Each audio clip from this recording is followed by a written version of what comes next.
Welcome friends, स्वागत है सी language के इस ट्यूटोरियल में। मेरा नाम है अनिल और मैं सी लैंग्वेज को बिल्कुल इजी तरीके से आपको समझाने जा रहा हूँ। सबसे पहले मैं सी लैंग्वेज के इस वीडियो में आपको प्रोग्राम का मीनिंग बता रहा हूँ। देखिए, सबसे पहले जो किसी भी लैंग्वेज में तैयार होता है वो प्रोग्राम तैयार होता है। और प्रोग्राम क्या होता है? जो सेट ऑफ इंस्ट्रक्शंस होता है, यानी कई सारे आदेश मिलकर एक प्रोग्राम बनाते हैं। यानी इंस्ट्रक्शंस जो है प्रोग्राम का सबसे छोटा पार्ट होता है। जैसे मान लीजिए आपने एक सैलरी का प्रोग्राम बनाना है, तो उस सैलरी के प्रोग्राम में टीए की क्या शर्त है, बोनस की क्या शर्तें हैं, इन शर्तों को हम इंस्ट्रक्शन कहते हैं और इंस्ट्रक्शन से मिलकर एक प्रोग्राम बनता है। और बहुत सारे प्रोग्राम को मिलाकर एक सॉफ्टवेयर तैयार किया जाता है। Software is a set of program. Software जो है वो प्रोग्राम्स को मिलाकर बनता है और जो कि प्रोग्राम जो है लैंग्वेज में तैयार होते हैं। और ये लॉजिकल सीक्वेंस का एक ग्रुप होता है। ऐसे गेम हैं, वेबसाइट्स हैं, प्रोग्राम सॉफ्टवेयर्स हैं, ये सभी हम लैंग्वेज में तैयार करते हैं। यानी हर प्रोग्राम या हर गेम या हर सॉफ्टवेयर किसी न किसी लैंग्वेज में बना होता है। अब आगे मैं आपको बता रहा हूँ हिस्ट्री ऑफ सी। सी जो सबसे पहले लैंग्वेज बनी थी वो 1972 में बनी थी। इसको बनाने का श्रेय डेनिस रिच को जाता है। और डेनिस रिची जो है वो बेल लेबोरेटरी, यानी जिसको AT&T लैब कहते हैं, इसके अंदर डेवलप किया गया था इन्होंने। और ये यूनिक्स ऑपरेटिंग सिस्टम के लिए डेवलप की गई थी। यानी सी जो सबसे पहले डेवलपमेंट हुई थी वो AT&T लैब बेल लेबोरेटरी ने इसको डेवलप किया गया था। जब भी हम सी के अंदर प्रोग्राम बनाते हैं तो उसके अंदर एक प्रोग्राम तो बाय डिफ़ॉल्ट जो हम बनाते हैं वो होता है, जिसको हम अपनी वर्डिंग में लिखते हैं, .c के नाम से सेव करते हैं। दो प्रोग्राम सी का कंपाइलर ऑटोमेटिकली क्रिएट करता है। यानी सी में जो दो प्रोग्राम बनते हैं और उनके छोटे नाम जो अलग हो जाते हैं, जैसे एक का नाम होता है .back और एक obj के नाम से उसकी मेन फाइल बन जाती है। यानी जैसे हम प्रोग्राम बनाएंगे सैलरी के नाम से, तो पहला जो प्रोग्राम हम बनाएंगे वो उसका नाम होगा salary.c, जो हम खुद सेव करेंगे। इसके बाद कंप्यूटर जब उसको खुद तैयार करेगा, एक प्रोग्राम salary.back के नाम से और एक प्रोग्राम salary.obj के नाम से तैयार हो जाता है। और वो एग्जीक्यूटिव फाइल होती है जो बनती है बाद में। सोर्स प्रोग्राम वो होता है जो हम कंप्यूटर में बनाते हैं। वो प्रोग्राम कंप्यूटर के कंपाइलर में जाता है और कंपाइलर उसको कन्वर्ट करता है बाइनरी कोड, यानी बाइनरी फॉर्मेट या मशीन लैंग्वेज में। यानी सी का जो कंपाइलर है वो एक प्रोग्राम होता है जो हमारी भाषा को कंप्यूटर की भाषा में और कंप्यूटर की फॉर्मेट को हमारे फॉर्मेट में चेंज करता है। इसका एग्जांपल मैं आपको एक बताता हूँ। जैसे मान लीजिए मैंने जापान जाना है, तो मुझे वो पर्सन की तलाश करनी होगी जो जापानी भाषा को जानता होगा। वो हमारी भाषा में कन्वर्ट करके हमें प्रोग्राम को बताएगा और हमारी भाषा को जापानी भाषा में कन्वर्ट करके बताएगा। यानी वो हमारा जो ट्रांसलेटर है, ऐसे ही कंप्यूटर का जो ट्रांसलेटर है वो सी कंपाइलर कहलाता है। हर लैंग्वेज का अपना कंपाइलर होता है। अब मैं आपको बता रहा हूँ सी के विशेषताएं क्या हैं। सबसे पहली विशेषता सी की क्या है? एक यूज़र फ्रेंडली लैंग्वेज है। यहाँ पर एरर चेक करना इजी है और इसको पढ़ना और पढ़ाना दोनों इजी है। और सी क्या है? हाईली पोर्टेबल है। हाईली पोर्टेबल का मतलब क्या है? आप सी में बनाए गए प्रोग्राम को किसी भी दूसरे कंप्यूटर पे चला सकते हैं, किसी भी जगह पर किसी भी ऑपरेटिंग सिस्टम में उसको रन कर सकते हैं। इसके अलावा सी के प्रोग्राम बनाना बड़ा इजी है, उनको समझना बड़ा इजी है और बड़े बड़े प्रोग्राम जो है वो सी के अंदर बनाए जा सकते हैं। सी के अंदर अपने इनबिल्ट बनाए हुए फंक्शन हैं और हम अपनी तरफ से भी फंक्शन उसके अंदर तैयार कर सकते हैं। पॉइंटर का एक बहुत बढ़िया ऑप्शन सी के अंदर आया है और ग्राफिकल प्रोग्राम भी हम सी में आज के टाइम में बना सकते हैं। वैसे तो सी के अंदर कैरेक्टर यूज़र प्रोग्राम ही बनते हैं, यानी जिन प्रोग्रामिंग लैंग्वेज में आउटपुट में माउस नहीं चलेगा, वो आप सी के अंदर प्रोग्राम ईजिली तैयार कर सकते हैं। और सी सभी लैंग्वेज की मदर है, यानी जो मॉडर्न लैंग्वेज है उनको सीखने के लिए सी एक बेसिक फंडामेंटल की तरह काम आती है। सी के अंदर रिजर्व वर्ड क्या होते हैं, कीवर्ड क्या होते हैं, इनके बारे में समझा रहा हूँ। देखिए, कीवर्ड वो होते हैं जो पहले से ही यूज़ कर लिए जाते हैं, यानी इनको आप एज ए वेरिएबल यूज़ नहीं कर सकते। इनका मीनिंग कंप्यूटर के कंपाइलर के अंदर फिक्स होता है, और सी के अंदर 32 जो है रिजर्व वर्ड है, कीवर्ड है, जैसे auto, double, integer, float, character. ये जो टॉपिक हैं ये चैप्टर्स के नाम प्लस वेरिएबल्स के नाम इसके अंदर आ जाते हैं। यानी इन वर्डों को जब सी का कंपाइलर या सी प्रोग्रामिंग बनाई गई तो केन थॉम्स इनको इस्तेमाल कर लिया था, इसीलिए इनको क्या कहते हैं, रिजर्व वर्ड कहते हैं, कीवर्ड कहा जाता है। सी के अंदर आप सभी तरह के करैक्टर्स का इस्तेमाल कर सकते हैं, पूरे कीबोर्ड का इस्तेमाल कर सकते हैं, आप वर्ड्स का यानी A to Z alphabetical word का यूज़ कर सकते हैं, आप डिजिट्स का यानी 0 to 9 का यूज़ कर सकते हैं, आप स्पेशल करैक्टर्स का कोमा, ब्रैकेट्स, डॉट वगैरह सभी चीज़ों का इस्तेमाल कर सकते हैं। इसके अंदर डाटा टाइप का मतलब क्या होता है, देखिए कीबोर्ड के अंदर जो डाटा टाइप किसे कहते हैं, डाटा टाइप जो हमारे पास है सी के अंदर वो दो तरह के होते हैं। एक होता है बेसिक डाटा टाइप यानी इनबिल्ड, जिसमें इंटीजर, फ्लोट, करैक्टर और स्ट्रिंग आएगा। इसके अलावा कुछ ऐसे डाटा टाइप होता है जिनको हम खुद बनाते हैं, यूज़र डिफाइन या स्ट्रक्चरल डाटा टाइप भी कहते हैं। इसमें ये एरे, पॉइंटर, स्ट्रक्चर आगे चैप्टर्स के नाम आ जाते हैं।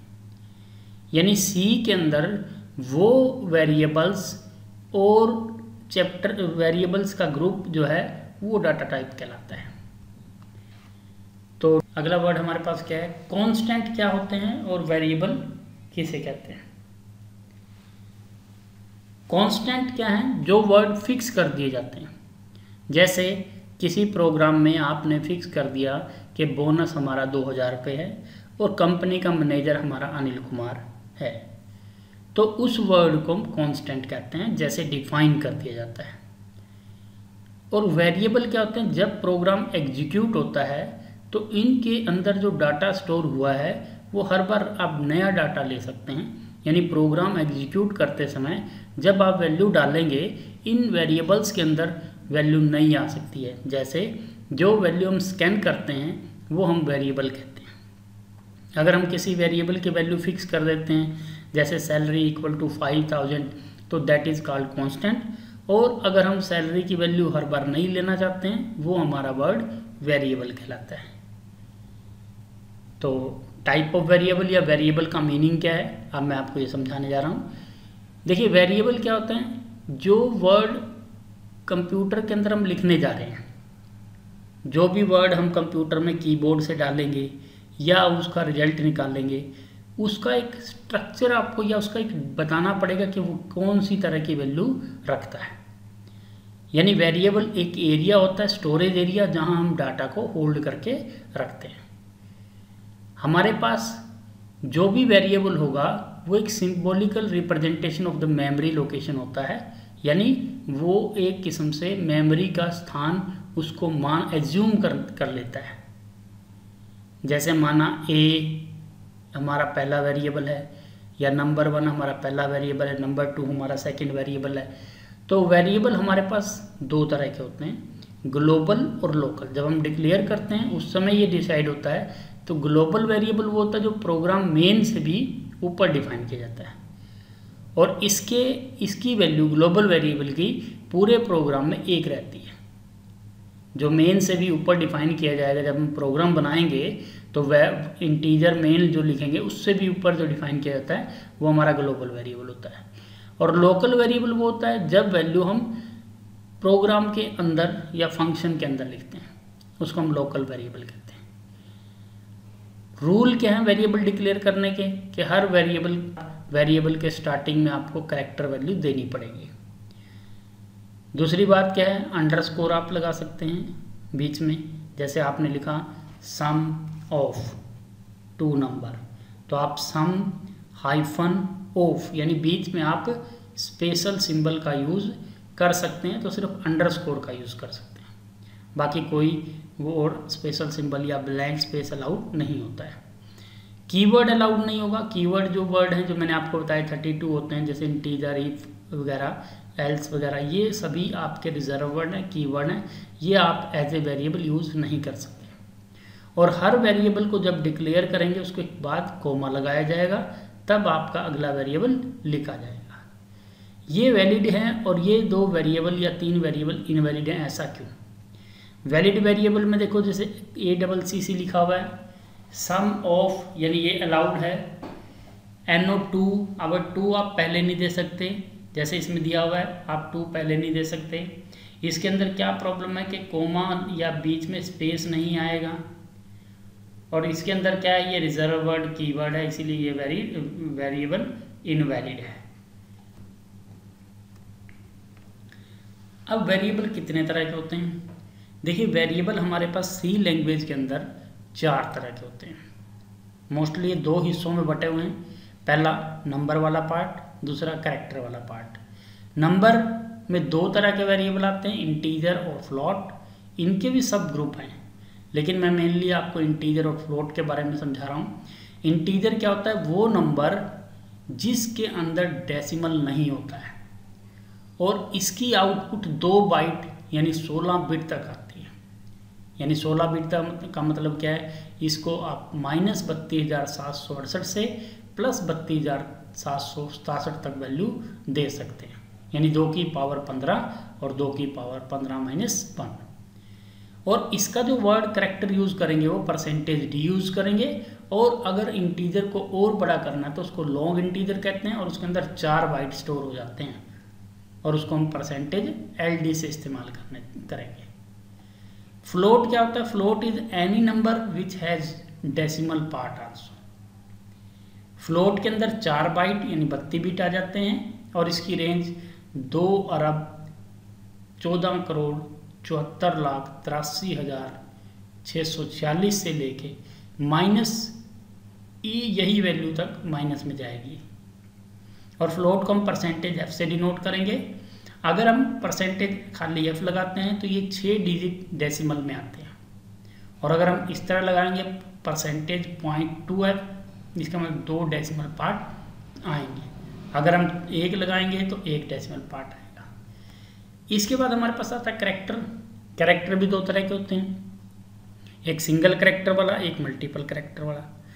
सिंगल कैरेक्टर को हम %c से इस्तेमाल करते हैं, और इसके अंदर सिर्फ 1 बाइट यानी 1 अल्फ़ाबेट ही लिख सकते हैं। स्ट्रिंग में आप कम्बिनेशन ऑफ कैरेक्टर कहेंगे, और इसको हम %s से यूज़ करेंगे, और इसके अंदर जितने वर्ड हम यहाँ डब्बे में देंगे यानी एरे में देंगे उतने वर्ड आप लिख सकते हैं। उससे कम या उससे ज़्यादा भी लिख सकते हैं, लेकिन मोस्टली उससे कम लिखे जा सकते हैं। जैसे मान लीजिए आपने कहा कैरेक्टर N6, तो 6 में हमने यहाँ पर 6 वर्ड लिख दिए, तो इसका मतलब N के अंदर 6 वर्ड भी ले सकते हैं।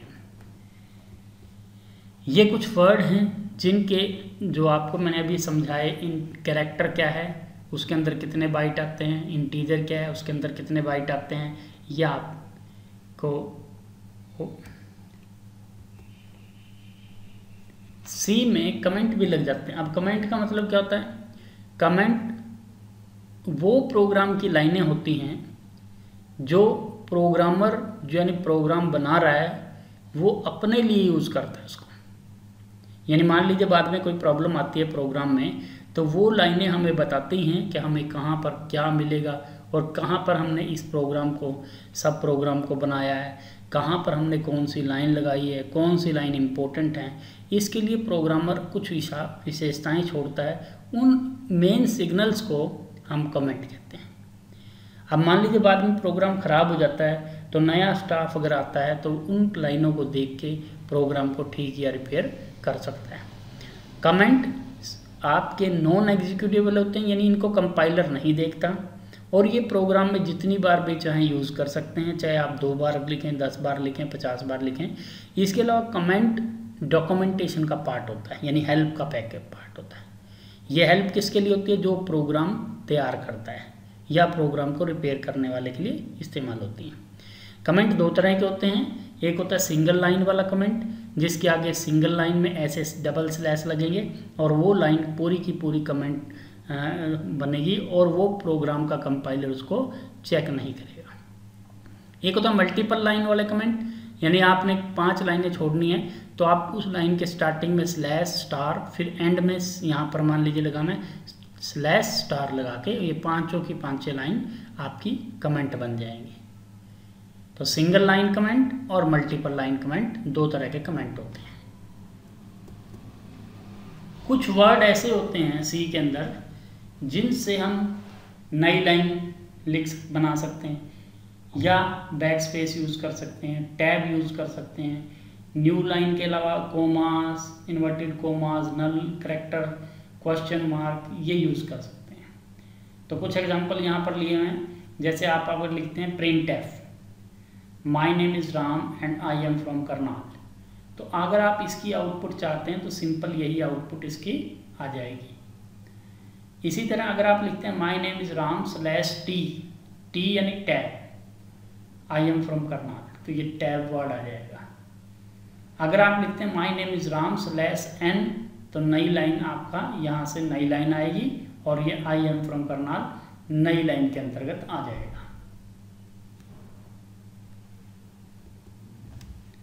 हेडर फाइल या प्री प्रोसेसर स्टेटमेंट्स क्या होती हैं? देखिए, जब भी हम प्रोग्राम चलाएंगे तो उसको कंपाइलर पढ़ेगा। कंपाइलर के अंदर लाइब्रेरी की तरह कुछ चीज़ें लिखी होती हैं, उन हेडर फाइल्स को हम प्री प्रोसेसर कहते हैं। यानी जैसे स्टूडियो है, कोनियो है, मैथ है, स्ट्रिंग है, इन हेडर फाइल्स के अंदर बहुत सारे वर्डों का मीनिंग इनबिल्ड दिया हुआ है। यानी जब प्रोग्राम चलेगा, कीबोर्ड से क्या चीज़ उठानी है वो आपकी स्कैनफ में जाएगी, यानी इनपुट स्टेटमेंट, और जो प्रिंट होगी वो प्रिंट एफ स्टेटमेंट से होगी, और इन दोनों का मतलब जो है एस स्टूडियो के अंदर दिया हुआ है। ऐसा बहुत सारे वर्डों का मीनिंग स्टूडियो के अंदर दिया है। अगर आपने कोई मैथ के फार्मूले लगाने हैं तो math dot H header file dot H लगाएंगे। इनके लिए सबसे पहले हैश यूज़ करेंगे।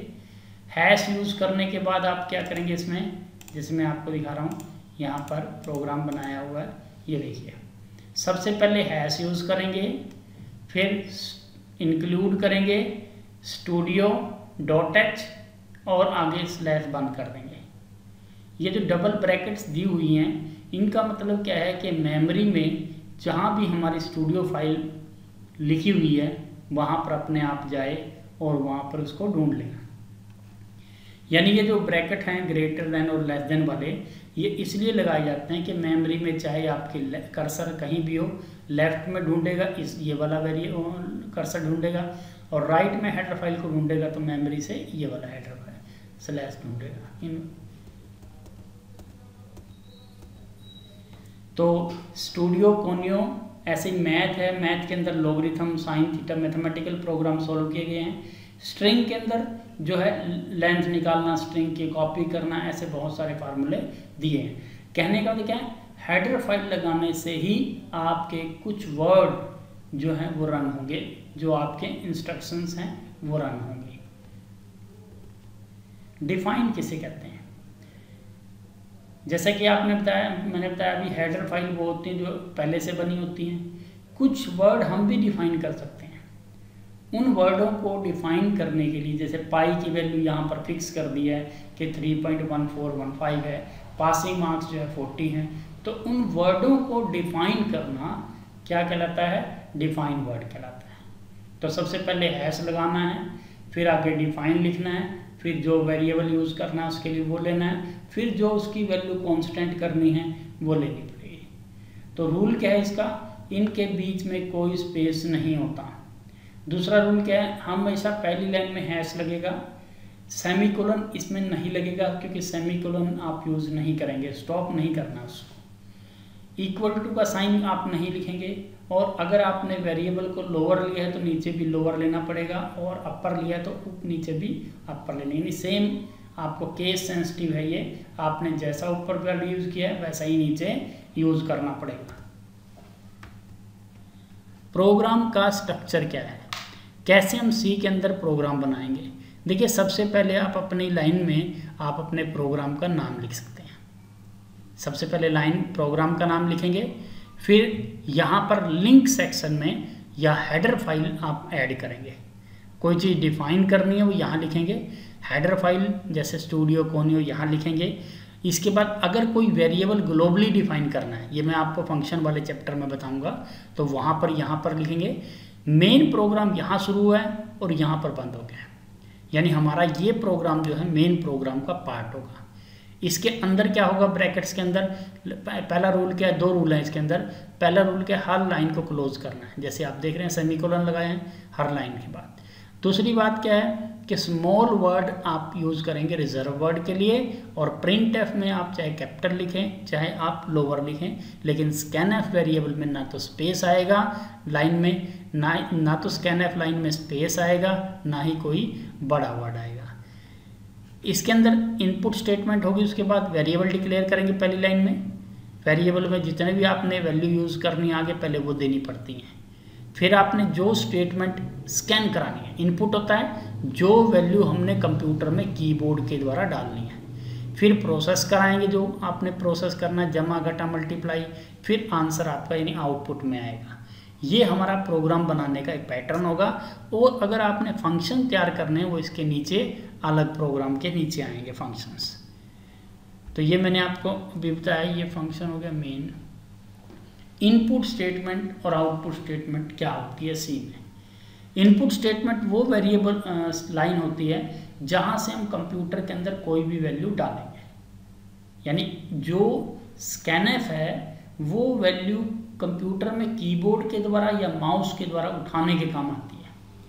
जैसे आपने क्या करना है, इस तरह लिखना है स्कैनएफ %d एंड वर्ड, इसके लिए ऑपरेटर यूज करना है ए वेरिएबल इसमें चला गया, बी वेरिएबल इसमें चला गया, यानी दो वेरिएबल को हमने कंप्यूटर के अंदर स्कैन करना है, कीबोर्ड से उनकी वैल्यू ऐड करनी है।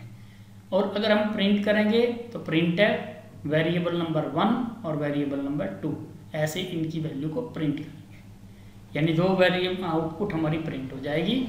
ये एक प्रोग्राम बनाया हुआ है। मान लीजिए हमने सम ऑफ 2 नंबर देना है। सबसे पहले प्रोग्राम की आउटपुट देखनी चाहिए।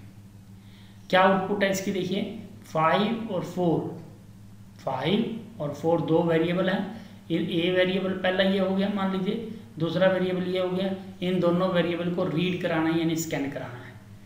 दोनों वेरिएबल सम होंगे, जैसे यहाँ c equal to a plus b, यानी पहले दो वेरिएबल स्कैन कराए, फिर c equal to a plus b, यानी a प्लस बी ये हो गया, फिर a गुना b यानी ये हो गया। यहाँ तो इनका प्रोसेस हो रहा है, उसको प्रिंट किया, सम ऑफ 2 नंबर %d यानी ये वैल्यू आ जाएगी, मल्टीप्लाई ऑफ 2 नंबर %d यानी ये वैल्यू आ जाएगी, जो कि यहाँ से यहाँ पास होगी और यहाँ से यहाँ पास होगी। ये हमारा इसका एल्गोरिथम है। हर जो प्रोग्राम आपका फर्स्ट चैप्टर में बनाया जाएगा उसका लगभग एल्गोरिथम सेम होगा और फ्लो चार्ट भी लगभग सेम होगा। देखिए फ्लो चार्ट क्या होता है, डायग्राम बनाकर एक प्रोग्राम को एक्सप्लेन करना। फ्लो चार्ट के कई बेनिफिट होते हैं। पहला बेनिफिट है कि प्रोग्राम बनाना आसान रहता है, उसको समझाना इजी रहता है और स्टेप्स का पता लग जाता है। जैसे यहाँ पर प्रोग्राम स्टार्ट यानी मेन आएगा, करली ब्रैकेट शुरू, फिर हम 2 नंबर रीड करेंगे, स्कैन करेंगे मतलब ए और बी को, फिर हम दोनों के लिए फार्मूला लगाएंगे, फिर हम आउटपुट देंगे, फिर एंड करेंगे।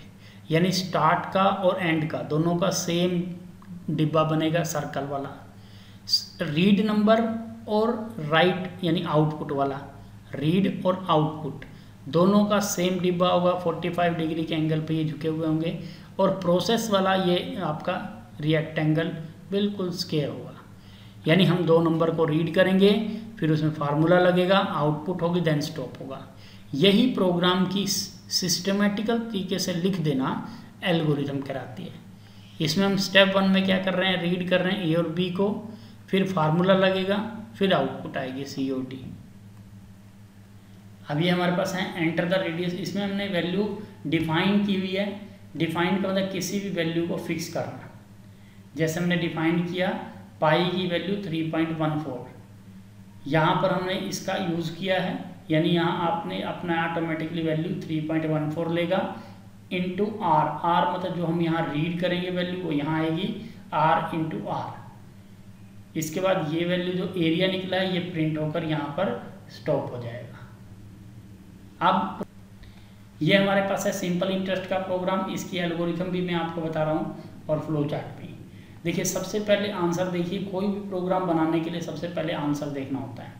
जैसे हमने यहाँ करनाल फाइनेंस कंपनी कांस्टेंट लिखना है तो हम उसको सीधा प्रिंट करेंगे, करनाल फाइनेंस कंपनी, यहाँ पर यूं का यूं प्रिंट आ जाएगा। कस्टमर का नेम जो है कैरेक्टर वेरिएबल लेंगे, पहले वेरिएबल डिक्लेयर करेंगे कैरेक्टर नेम, नेम के अंदर 20 वर्ड आ सकते हैं, हमने यहाँ पर ए लिखा है। फिर हमने कहा इंटीजर में टी यानी टाइम, टाइम को हम स्कैन कराएंगे परसेंटेज डी में, और अमाउंट रेट वो हमारा परसेंटेज एफ में होगा, फ्लोट होगा। उसके बाद हम फार्मूला लगाएंगे, फार्मूले में ये प्रोसेस आएगा simple interest equal to amount into rate into time into 100 divide by 100, और वो जो सिंपल इंटरेस्ट निकला वो यहाँ पर प्रिंट आ जाएगा, यानी आंसर यहाँ पर प्रिंट आ रहा है। ये हमारा इसके अंदर ऑप्शन था।